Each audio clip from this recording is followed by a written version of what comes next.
Magandang gabi mga kapuso. Ako po ang inyong Kuya Kim na magbibigay sa inyo ng trivia sa likod ng mga trending na balita. Binatikos ng mga netizen at animal rights group ang pagtali sa isang kabayo sa isang umaandar na sasakyan sa Misamis Oriental.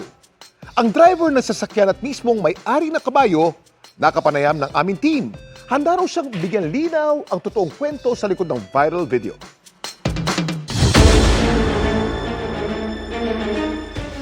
Sumipa ang galit ng maraming netizen nang mapanood ang videong ito, kung saan ang isang kabayo tila napilitan daw na tumakbo sa isang kalsada sa Misamis Oriental dahil ito'y nakatali sa isang umaandar na sasakyan.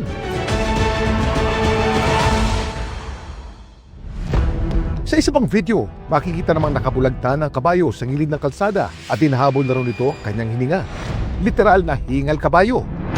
Ayon sa mga nagsulputang komento, kalaunay binawian pa raw ng buhay ang kabayo. Ang insidenteng ito kinundena ng mga animal rights group. Pero mga kumalat na kwento agad na pinabulaanan ng driver ng pickup truck at mismo may-ari ng kabayo na si Jose. Grabe ka ulan. February 3, 2026.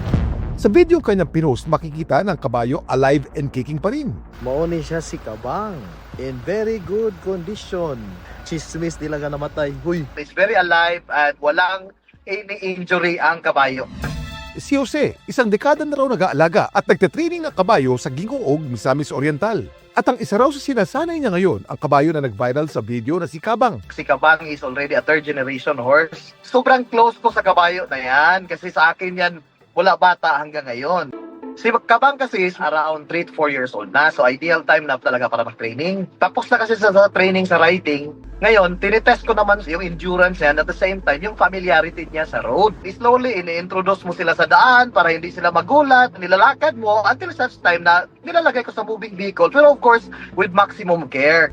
The horse can have a maximum speed of 71 km per hour and they can travel a maximum of 120 km per day. Nung nilagay ko sila sa sasakyan ko, I am at the speed na lang between 10 to maximum of 20 km per hour. Tapos tinitingnan naman namin yung kondisyon ng kabayo. At ang video kung saan kitang nakahiga sa kalsada si Kabang, kuha raw habang nagpapahinga ito. Ang nangyari is humiga yung kabayo, nagpahinga. Ang kabayo lang talaga, isa sa resting position nila ay para talagang patay kung tingnan mo. It was taken out of context. Sana hinintay nila ng ilang minutes. Nakita naman nilang tumayo. Wala naman talagang injury and everything. May regular check-up din naman sila. Pero git ng pita ang ginawa ni Jose kay Kabang, may tuturing pa rin daw na pang-aabuso. Towards the end of the video, makikita natin na nag-collapse talaga yung kabayo and it's very obvious that it's from exhaustion. Cruel ba to na maituturing? Yes, kasi naman natin dapat pinapagod ng ganyan yung mga kabayo. Hindi natin sila dapat tinitignan bilang tila parang bang isang makina. Ang mga kabayo ay mga gentle animals, very sensitive.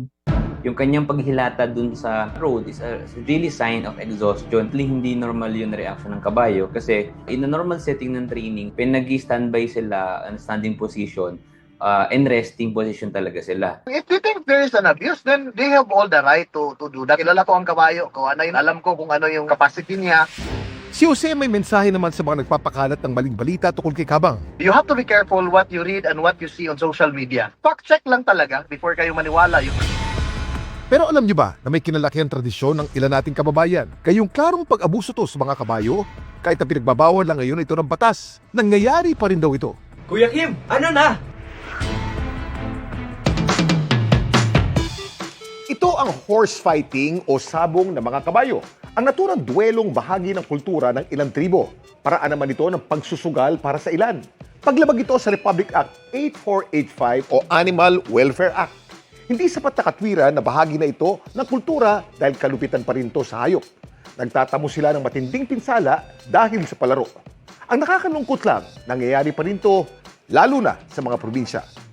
Kung may mabalitaan kayong insidente ng horse fighting sa inyong lugar, ipagbigay alam, agad ito sa kinauukulan.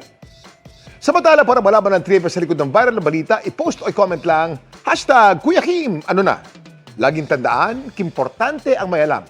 Ako po si Kuya Kim at sagot ko kayo, 24 oras.